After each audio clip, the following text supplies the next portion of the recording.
Facing the combined strength of all Asia under Mongol leadership, how would you win? This is the story told in over 20 minutes of how the mightiest army of the 13th century was crushed by Vietnam with barely half their numbers. When they set foot on Vietnamese soil, the more land they took, the closer they marched toward their doom. Sounds ironic? So how exactly did Vietnam win? Climate and terrain? No. The weakness of Mongol generals? No. The superiority of Dai Viet troops? No. Or was it the scorched earth strategy? Scorched earth alone cannot win. The key to victory in this impossible war is, it all begins with the genius and the daring of Tran Khanh, the commander of Dai Viet. Stay with us until the end for deep analysis and discussion. We promise you will walk away satisfied with the truths uncovered in this story.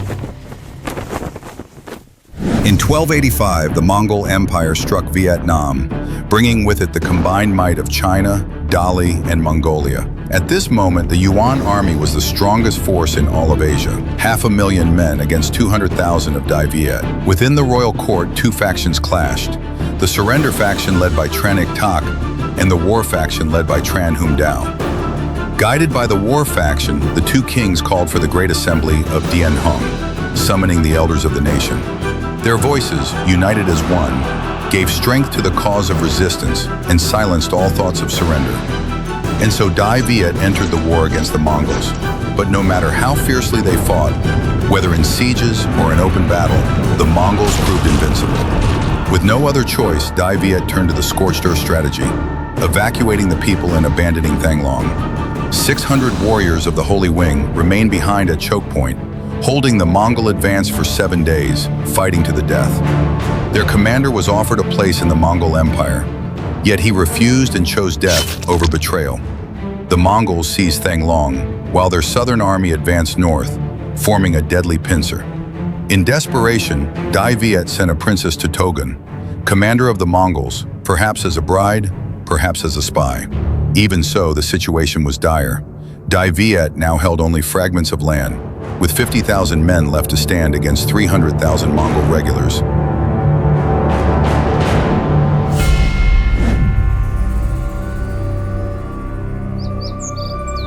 It's wartime and no one is safe.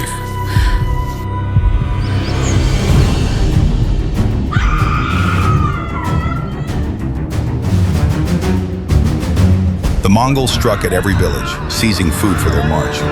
Those who could not flee into the forests hid their stores, refusing to cooperate. And when pressed too hard, they chose death over surrender. Entire villages were wiped away, no soul left alive. The headache returns again. Always the same dreams, visions of past glory. Strange how those memories give me strength in the present. Why do I dwell on the past? Why does my head throb in the now? Perhaps I love battle, but I do not love slaughter.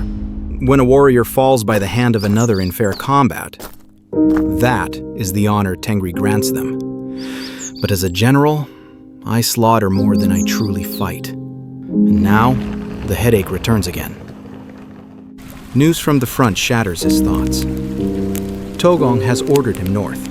The governor of Tanhua has surrendered, yet the other warriors fight on. They carve the words, "Sat that." Destroy the Mongols into their very flesh, a mark that they would rather die than bow. The headache returns again. On the streets of Dai Viet, the truth is clear. They have scorched the earth, denied us the glory of open battle. But it is more than that. If even the southern lines are burned, it means they foresaw our path. And if they foresaw our path, then traps surely await us in the north. From the first days of this campaign, Togon and I spoke endlessly of supply lines. We built every safeguard, made this lifeline untouchable, or so it seemed.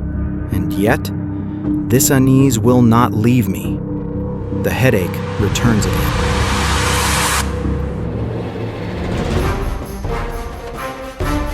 This was a deadly chase, a struggle of life and death that would decide the fate of a nation. Omar's relentless pursuit forced the two Tran kings to abandon their ships and flee by land.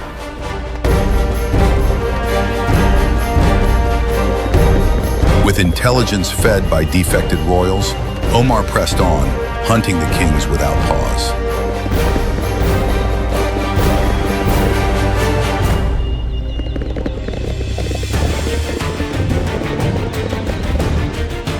But the royal guard, the Holy Wing, rose to their duty. Again and again they blocked the enemy, buying precious time. Ambushes flared across the land. Skirmishes broke out everywhere. The Mongols swore to capture the kings at any cost, yet somehow they always arrived a half step too late. At the coastal gate, Tran Khanh appeared, guiding the two kings to the sea. And there, like twin dragons, they returned to the eastern waves. The kings withdrew to Tan Hoa, where under their call, the armies of the realm gathered once more, ready for the counterstrike. The plan had worked to perfection. The great chase was the Mongols' final gamble, and now their hour of famine had come, while the spirit and will of Dai Viet blazed brighter than ever before.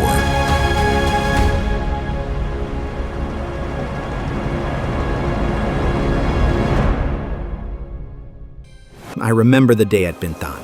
While the lords and generals held their council of war, I was left outside. The king, my cousin, handed me an orange to comfort me, as if I were but a restless youth. Perhaps he thought my fire was immaturity. No. What I carried was anger and fear for our nation. When the country faced peril, I poured my wealth into raising a band of warriors who shared my spirit. We stitched a banner that read, "Crush the enemy, repay the king." 1,000 men of my own, as many nobles had. I was then ordered to join my uncle, Tran Quoc Toan, who led guerrilla raids across enemy-held lands. And it was my elder, Tran Hung Dao, who entrusted us with a bold design. Strike at the enemy's heart, through their mind. More than half of their ranks were not Mongols at all, but forced soldiers from fallen Song. And I knew their hearts, as did my brother, Jia Song. Together, we sent a letter from a true prince of Song, urging them to lay down arms and abandon their Mongol masters. That letter spread like wildfire through the Song conscripts, and it shook the very army of Songa to its core. Among us stood exiles from Song. For them, it was a war of vengeance.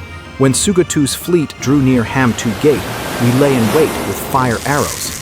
To the enemy, we were phantoms, rising from nothing, unleashing upon them a storm of flame. And then came the second shock, the sudden charge of Song warriors in our own ranks. To the conscripts forced into Mongol service, it was as if their brothers had returned from the grave. We spread rumors. Kublai was dead. The Song had risen again. Doubt and terror gnawed at their lines, especially the enslaved soldiers. Omar came rushing to reinforce Sugatu, but this too was part of our design. Against him, we sent General Wen Huai. 50,000 faced 50,000, but we had the will of the people, militias pouring endlessly into the fight. On the waters, the Viet-Song alliance stood unshaken. For the first time, we faced the invincible Mongol fleet in open battle, and we broke them. By the end, 30,000 of their men lay slain or captured. 200 warships fell into our hands.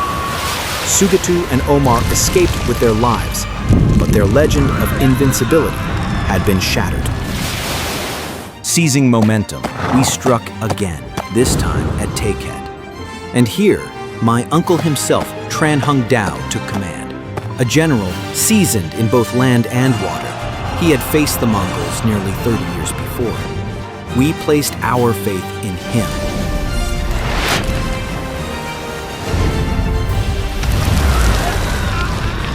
And then, I saw him, the sworn enemy of our people, Sugatu, the first warrior of the Mongols, whose bloody fame helped bring down the Song, whose hands were stained with the lives of those I loved, my wife's kin, my brothers-in-law, my people, all slaughtered by his campaigns.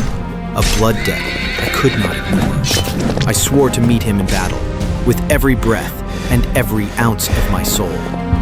If my death could secure the safety of Dai Viet, if it could avenge my fallen kin, then I would embrace it without fear. The greatest warrior of the Mongols. In the end, he is but a man, lost and broken on the battlefield of Dai Viet. Crush the enemy. Repay the king.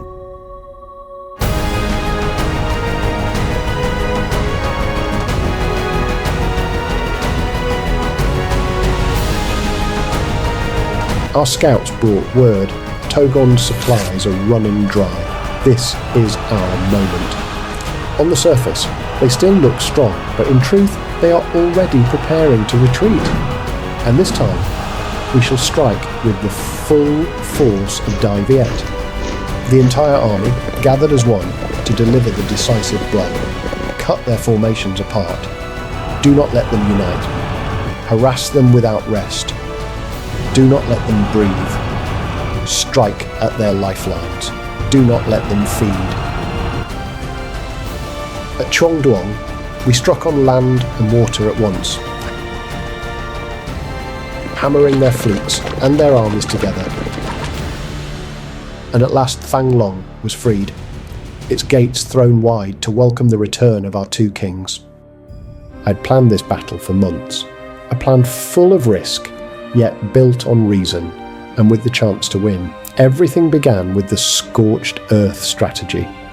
The enemy knew we would burn the land, so they built a supply system tighter than iron, guarded and defended to keep us from raiding it. But their supply lines were like veins feeding a body. Hundreds of thousands of soldiers demanded endless convoys of grain and fodder each week. To protect this lifeline, they were forced to scatter their troops into countless camps. And that was the idea. Stretch their supply lines thin enough that each outpost would be weak enough for us to strike. With our knowledge of the land, we could appear suddenly, burn their stores, and vanish before they could react. But they can still reinforce these mobile garrisons, the king said. Then we must stretch them further, drive them from south to north, never letting them rest, never letting them store food. Let our retreats become bait. Let them exhaust themselves in the chase. For this to succeed, we would need three things: a master of guerrilla war, a commander quick to adapt, and warriors ready to die holding the enemy in place. The rest became history. A plan that seemed reckless, even desperate, proved victorious.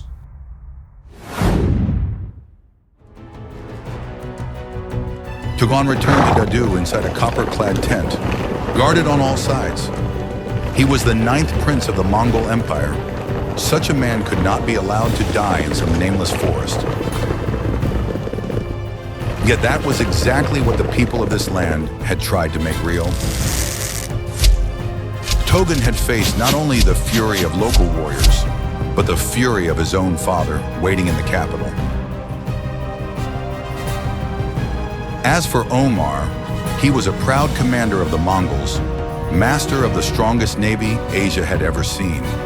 But defeat had cut deep into his pride, wounding the very soul of a man once hailed as a legend. Su-Gaitu had perished while Omar lived. He felt no gratitude for his survival, only rage. He longed to return, to set foot once more on that cursed land. And when he did, the vengeance he carried would be merciless, multiplied 100-fold.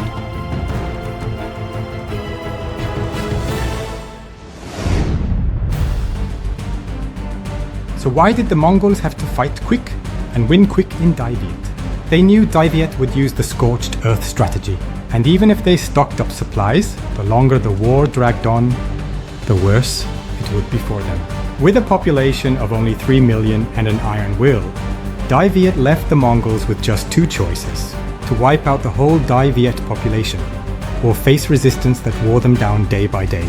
The fastest way to end the war was to capture the king and destroy the main Tran army. To do that, they needed intelligence from inside Dai Viet and knowledge of the local terrain. And the surrender of some Tran nobles gave them confidence to chase the king directly. So why were the Mongols invincible? Horse archers were the fighter jets of the 13th century. They came and went like ghosts. You could not chase them. What the Parthian cavalry did to the Romans at Carrhae. The Mongol horse archers could do the same to Western knights more than 1,000 years later. Heavy cavalry were like giant motorbikes crashing straight into enemy lines. Imagine you are a foot soldier standing in front of thousands of these machines. Even if your spear brings down one, the momentum still crushes you and 5 men behind you. The mix of psychological fear and direct physical damage made heavy cavalry the kings of the battlefield before gunpowder arrived. Their strategy of lightning speed marches meant the enemy could not adapt or keep up. The Mongols chose the battlefield they could raid villages at will, while their enemies stood helpless. This is the most mobile army in the world. And finally, they built a mixed force, gathering the elite troops of every conquered nation, so they became strong in every type of warfare. If you think of it like a game, and the character named Mongol has the power to copy the full strength of any opponent he defeats. So why did the Mongols have to be brutal? Their population was small, yet their ambition for dominance pushed them into wars with empires far stronger and larger. And unlike what many people think, the Mongols did not actually want endless wars. They wanted to avoid war at any cost. The best outcome for them was when the enemy surrendered without a fight. And to make that surrender happen, they needed shocking examples of what happened to those who resisted. Now you see the full picture. So why did the Mongols bring such a huge army? We have to look at the bigger picture of history. These were the last days of Chabi in 1284. The empress, the woman Kubilai loved the most, and at the same time, he was under pressure to prove himself as the true heir of the Mongol legacy.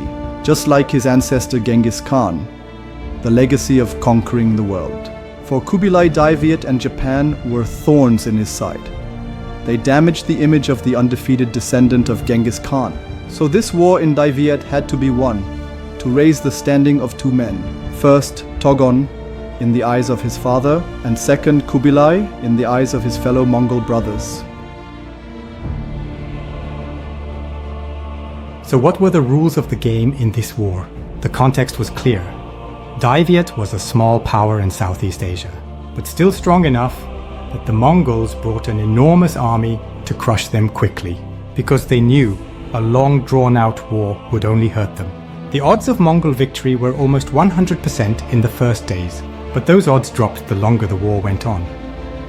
And both sides knew this very well, so Dai Viet tried to buy time, while the Mongols had to capture the Tran kings at all costs. And the key to victory was information. Tran Hung Dao understood the Mongol movements clearly, and he could predict the exact moment when they would be at their weakest.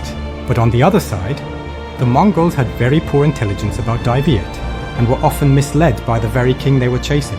So why did the further Dai Viet retreated, the closer they were to victory? Because every time the Mongols chased them, the invaders grew more exhausted and lost more supplies compared to the local people. Think of the Mongol supply line like a rubber band.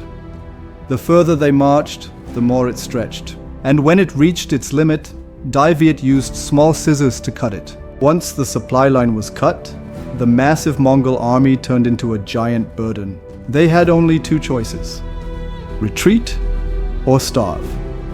And Dai Viet knew the perfect moment to strike. Their intelligence network was likely far stronger than the Mongols. When the Mongols chased the Dai Viet, they always seemed to be just inches away from victory. Our best guess is that this was the result of clever baiting and counterintelligence from Dai Viet. The Mongols were always fed just enough information to keep them hopeful, but never the critical piece they needed to truly finish the war. Why do the Vietnamese remember Tran Hung Dao as a saint of war from the 13th century until today? First, his victories were extraordinary. He never lost a single campaign. He took part in all 3 wars against the Mongols, 2 of them as the supreme commander, and led Vietnam to some of the most spectacular military triumphs ever seen on the global stage. What made him truly unique was his mastery of every form of warfare. He excelled on land and at sea, in pitched battles and in guerrilla raids, in conventional strategy and psychological warfare. He turned the Mongols' strength, their multi-ethnic army, into a weakness, using exiled Song princes to undermine their Chinese troops. He turned Vietnam's own weakness, the loss of territory, into an advantage, deliberately luring the enemy deeper where they could be cut off and destroyed. But beyond his victories, it was his spirit that made him immortal. He left behind strategy, writings, and stirring words that continue to inspire patriotism.